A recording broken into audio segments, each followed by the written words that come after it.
Don't expect protests in baseball. It's a white man's game by design. Let us slide into how ESPN senior writer Howard Bryant is going to brilliantly educate us on how millionaire baseball players are somehow systematically discriminated against. And we're going to perform our analysis from a social justice warrior perspective. Don't you have to be stupid somewhere else? Not until 4. We come down to the article's most important quote. Major League Baseball is 8% African American and more than 30% Latino, signed in large numbers for pennies on the dollar. Yes, multi-millionaire athletes are signed for just pennies on the dollar. Economically, Latino players are treated as far more disposable than Americans or players from the Asian market, and have been treated with second-class attitudes for just as long. The MLB is just despicably discriminating against its people of color. And I would normally just accept these statements as pure fact without any real data evidence, because it fits my narrative of white people oppress non-whites so well. But just for fun, let's just see how little multi-millionaire baseball players who are cool in amazing colors like black, medium, and yellow make compared to the plain old boring white ones. We of course start with the white players, who are an overwhelmingly 60.5% of the league and make $1, of course. And even though whites are 63.7% of the population, 60.5 is clearly too many and makes the sport only for white people. We need less white people and more black people for the sake of diversity.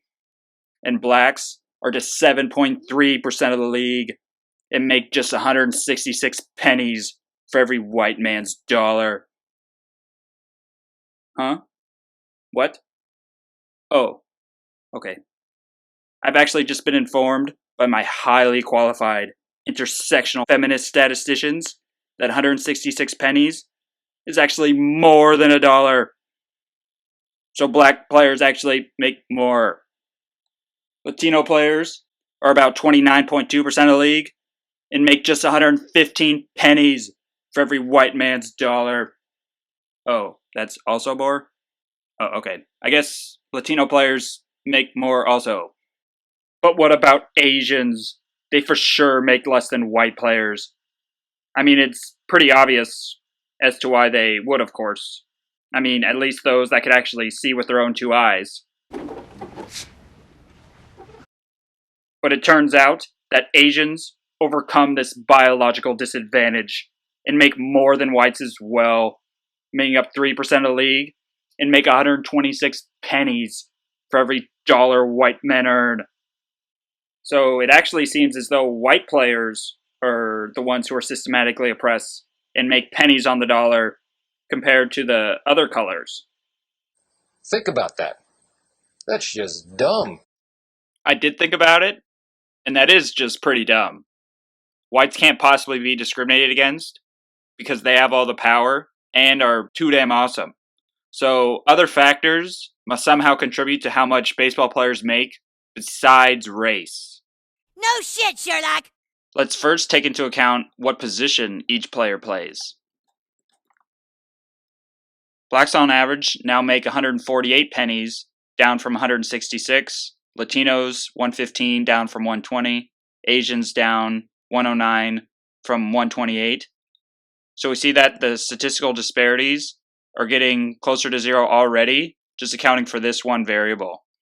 The main driving force of this is relief pitchers have a much higher percentage of white players compared to starting pitchers and position players, but they also make much less on average, about $3 million. And for those that don't know much about baseball, relief pitchers are kind of specialty players that might go pitch a few batters only.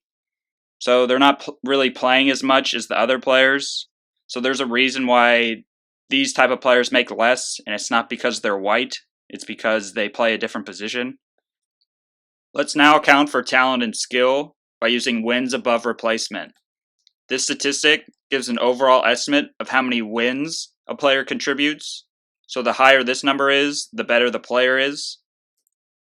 Accounting for this variable makes the statistical disparities between races almost completely disappear. Blacks are down from 166 to 113, Latinos 120 to 102, Asians 128 to 109. So we see that the biggest difference now is only 13%, down from 66%. And when we look at average wins above replacement on the right, we see that whites have the lowest on average and blacks have the highest. So that was the main contributing factor onto why blacks on average made more than whites, is because they contribute more to the team on average, or they're better players on average. So teams and coaches aren't systematically discriminating against white players because they're white. The coaches and teams only care about winning, so they get the best players to win the game. No shit. So it's a similar argument to what my evil, white, identical twin brother always tells me about the free market, and that it only cares about one color, and that's green. And another thing to point out is that we didn't account for many other variables that could also contribute to how much a player gets paid, like how old the player is, what team the player's on, different positions in their career. Like if they're at the twilight of their career and not very good anymore, they might not make as much even though they have a high career wins above replacement, potential other variables like that. So it's important to point out that even though we accounted for two variables and blacks on average make 13% more, we cannot say that that disparity is because of discrimination. There's always other variables that we might not have accounted for. So the only thing a real statistician would say is that there's 13% left unexplained. But when we analyze a similar phenomenon on the wage gap between genders and races, where whites make more than blacks and Hispanics on average, and men make more than women on average, and we also secretly and cleverly keep out Asians and Indians because they make more and that would destroy our narrative of whites are the oppressors, that is because of systematic oppression. Racist, sexist, homophobic, xenophobic, Islamophobic, you name it.